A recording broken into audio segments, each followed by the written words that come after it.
नमस्कार। Standard 7 chapter number 6 the triangle and its properties exercise number 6.2। Friends उसके लिए basic देख लेते हैं। ट्रायंगल की हमने जो अभी प्रॉपर्टी देखी एल्टीट्यूड एंड मीडियन, उसके जैसा ही दूसरा है interior angles and exterior angles. Triangle जो होते हैं उसके 3 एंगल्स होते हैं, वो हमने देखे कि भाई ये वाला पहला एंगल, ये दूसरा एंगल और ये तीसरा एंगल। ये तीनों के तीनों एंगल्स ट्रायंगल के अंदर की साइड बन रहे हैं, इसलिए इस एंगल को कहा जाता है interior angles of the triangle. अभी मान लीजिए कि मैं यहां पे एक एंगल बना रहा हूं। इस लाइन को अगर मैं एक्सटेंड करूं तो इसके साथ ये एंगल बनाया। अभी देखो ये ट्रायंगल के बाहर की साइड बन रहा है तो ये एक्सटीरियर एंगल कहलाएगा। इसी तरह से फ्रेंड्स, अगर मैंने यहां पे एक लाइन बनाई तो ये एंगल क्या कहलाएगा? एक्सटीरियर एंगल कहलाएगा। समझो कि यहां पे मैंने एक और एंगल बनाया, ओके, लाइन बनाई और ये एंगल क्या कहलाएगा? एक्सटीरियर एंगल कहलाएगा। सेम यहां पे अगर मैं इस लाइन को एक्सटेंड करूं तो ये एंगल क्या कहलाएगा? एक्सटीरियर एंगल कहलाएगा। इस लाइन को अगर मैं एक्सटेंड करूं तो ये एंगल क्या कहलाएगा? एक्सटीरियर एंगल कहलाएगा। इसी लाइन को अगर मैं एक्सटेंड करूं तो ये एंगल क्या कहलाएगा? एक्सटीरियर एंगल कहलाएगा। ओके फ्रेंड्स, यहां पे ध्यान रखो कि एक्सटीरियर एंगल कौन सा है, ये भी एक्सटीरियर एंगल कहलाएगा। ये 1, ये 2 और ये 3। यहां पे ये दोनों एक दूसरे के ऑपोजिट एंगल कहलाएंगे, वर्टिकली ऑपोजिट एंगल्स, और ये दोनों एक दूसरे के वर्टिकली ऑपोजिट एंगल्स कहलाएंगे। मान लो कि मैं नेम दे देता हूं, तो इसकी वैल्यू समझो x है तो इसकी भी क्या होगी? x। क्यों? क्योंकि वर्टिकली ऑपोजिट एंगल्स, x बन रहा है, आप देख रहे हो। इसकी वैल्यू समझो y है तो इसकी वैल्यू भी क्या होगी? y। क्यों? क्योंकि vertically opposite angles. Same here, इन दोनों की पेयर बनेगी। सेम हियर, इन दोनों की पेयर बनेगी।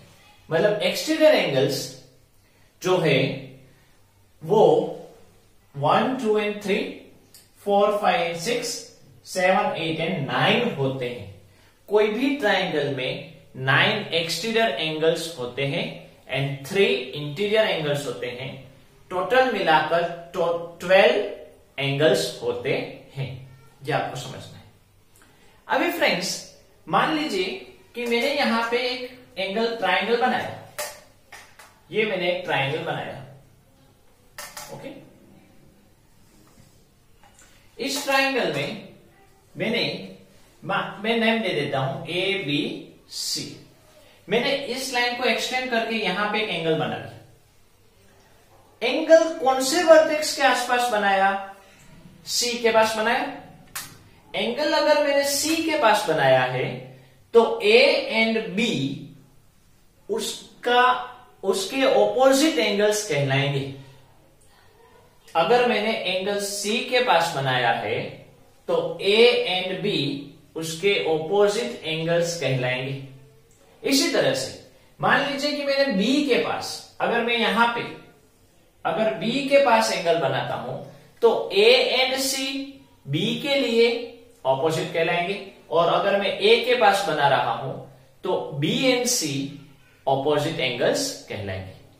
ओके, अभी ये जो ऑपोजिट एंगल्स है, एक्सटीरियर एंगल है, उसको मैं नेम दे देता हूं X। यहां पे जो एंगल बन रहे हैं उसको मैं कुछ नेम दे देता हूं, समझो Y एंड Z। ओके, तो यहां पे एक एक्सटीरियर एंगल फाइंड आउट करने की फॉर्मूला बनती है कि ये जो एक्सटीरियर एंगल है, उस एक्सटीरियर एंगल की वैल्यू, ये जो ऑपोजिट एंगल्स बन रहे हैं, ऑपोजिट एंगल अंदर वाले हैं, मतलब ऑपोजिट इंटीरियर एंगल बन रहे हैं, उसके सम के जितना होता है। मतलब एक्सटीरियर एंगल क्या होता है? Exterior angle is equal to sum of interior opposite angles. Exterior angle यानी x is equal to sum, मतलब प्लस किसका sum, interior opposite angles, opposite angle जो है वो भी अंदर वाले यानी ये y एंड z, उसके सम के जितना होता है। ओके, ये आपको याद रखना है कि exterior angle is equal to sum of interior opposite angles. इसका यूज करके हम 6.2 एक्सरसाइज है वो कंप्लीट करेंगे। तो 6.2 एक्सरसाइज शुरू करते हैं। Now exercise number 6.2, question number 1, find the unknown value x of exterior angle. यहां पे आपको कुछ फिगर्स दी गई हैं, उसमें आपको एक्सटीरियर एंगल यानी कि ये जो बाहर वाला एंगल है उसकी वैल्यू फाइंड आउट करनी है, मतलब x की वैल्यू, अननोन वैल्यू x है उसकी वैल्यू फाइंड आउट करनी है जो एक्सटीरियर एंगल है। तो फ्रेंड्स अभी हमने जैसे समझा कि exterior angle is equal to sum of opposite interior angles, exterior angle is equal to sum of opposite interior angles. तो पहले हम देखने जाए तो एक्सटीरियर एंगल कितना है x, तो x इज इक्वल टू सम, किसका सम, ऑपोजिट इंटीरियर एंगल्स। तो x के लिए ऑपोजिट एंगल्स कौन हुए, 50 एंड 70 हुए, तो 50 प्लस 70, 50 प्लस 70 कितने होते हैं 120 डिग्री। ये आपका आंसर हो गया फर्स्ट का। ओके, ये फर्स्ट वाला। सेकंड सेम, एक्सटीरियर एंगल क्या है x, ऑपोजिट इंटीरियर एंगल कौन कौन है 65 एंड 45। तो सेकंड के लिए क्या होगा, x is equal to 65 plus 45, 65 and 5 70, 70 and 40 110 0 degree. Okay, third यहां पे एक्सटीरियर एंगल देखो यहां पे ऊपर दिया गया है, तो फॉर्मूला तो same, exterior angle is equal to sum of opposite interior angles, यानी x is equal to 30 plus 40। तो थर्ड नंबर में क्या आएगा, x is equal to 30 plus 40 is equal to 70। Fourth number देखो, एक्सटीरियर एंगल यहाँ पे x दिया गया है, इसके लिए ऑपोजिट क्या है, ये दोनों है। तो फोर्थ नंबर में x is equal to 60 plus 60, तो क्या लिखेंगे, x is equal to 60 plus 60 is equal to 120। आपको हर एक सम में ये फॉर्मूला लिखनी है और बाद में ये आंसर लिखना है। ओके, फिफ्थ नंबर, यहां पे एक्सटीरियर एंगल x दिया गया है, तो exterior angle x is equal to sum of opposite interior angles. तो यहां पे इंटीरियर एंगल कौन है 50 एंड 50, तो फिफ्थ नंबर में क्या आएगा, x is equal to 50 plus 50 is equal to 100 degree. Six number अपने आप ट्राई करो, question number 2, find the unknown value of x of the interior angles.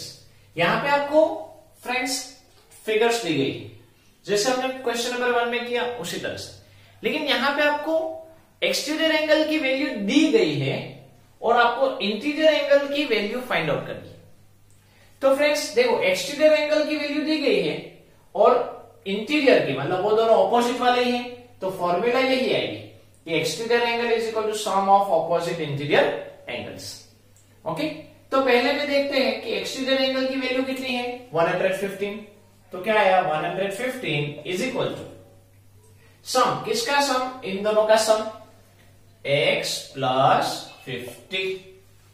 अभी फ्रेंड्स ये लीनियर इक्वेशन हो गया, प्लस 50 इस साइड आएंगे तो माइनस 50 हो जाएंगे इज इक्वल टू x। अभी 115 में से 50 को सब्ट्रैक्ट करो तो आंसर आएगा 65 इज इक्वल टू x। ये आंसर हो गया आपका, x की वैल्यू क्या होगी 65। ओके, दूसरा क्वेश्चन, यहां पे एक्सटीरियर एंगल कितने दिए गए हैं 100, इंटीरियर कितने हैं 70 एंड x, तो क्या हुआ 100 is equal to 70 plus x। आप पहले भी ऐसे लिख सकते हो कि 70 plus x is equal to 100, आप ऐसे भी लिख सकते हो। ओके, क्योंकि इक्वल की दोनों साइड वाले सेम होते हैं। अभी प्लस 70 उस साइड जाएंगे तो क्या हो जाएंगे, माइनस हो जाएंगे। 100 में से 70 को सब्ट्रैक्ट करोगे तो आंसर क्या आया? 30। तो unknown value x, interior angle unknown value x, उसकी वैल्यू क्या आई? 30। थर्ड नंबर है x 125 एंड यहां पे तो कोई वैल्यू नहीं है, तो क्या करेंगे? तो फ्रेंड्स देखो यहां पे आपको एक सिंबल दिया गया है, ये राइट एंगल का सिंबल है, राइट एंगल यानी 90 डिग्री, तो कुछ दिया नहीं है मतलब क्या हुआ? सिंबल है, सिंबल यानी 90 डिग्री। एक्सटीरियर एंगल कितना है? 125, तो इसमें क्या होगा कि भाई 125 is equal to x plus 90, plus 90 इस साइड आएंगे तो माइनस 90, 125 में से 90 को सब्ट्रैक्ट करोगे तो क्या आएगा? 35। फोर्थ नंबर, एक्सटीरियर कितना है? 120, इंटीरियर कितने हैं? 60 एंड x, मतलब क्या हुआ? 120 is equal to 60 plus x, plus 60 इस साइड आएंगे तो माइनस 60, 120 में से 60 को सब्ट्रैक्ट करोगे तो 60। आपको हर टाइम ये फॉर्मूला लिखनी है, ओके, ये स्टेटमेंट लिखना है और बाद में आगे बढ़ना है। And last one, fifth number, sorry, exterior angle कितना है? 80, इंटीरियर कौन कौन है? 30 एंड x, तो x plus 30 is equal to 80, या पहले 80 लिखो तो 80 is equal to x plus 30, जो आपको लिखना है, प्लस 30 से रहेंगे तो माइनस 30, 80 में से 30 को सब्ट्रैक्ट करोगे तो 50। तो इस तरह से ये हुआ। क्वेश्चन नंबर 6 अपने आप ट्राई करो, पीछे आंसर दिए हैं उसमें चेक करो। तो फ्रेंड्स इस तरह से एक्सटीरियर एंगल जो दिया जाता है उसकी वैल्यू हम फाइंड आउट कर सकते हैं, या एक्सटीरियर एंगल की वैल्यू दी जाए तो हम इंटीरियर एंगल की वैल्यू फाइंड आउट कर सकते हैं। तो इसी के साथ ये जो एक्सरसाइज है, एक्सरसाइज 6.2, वो कंप्लीट होती है। आज यहां तक रखते हैं। नमस्कार।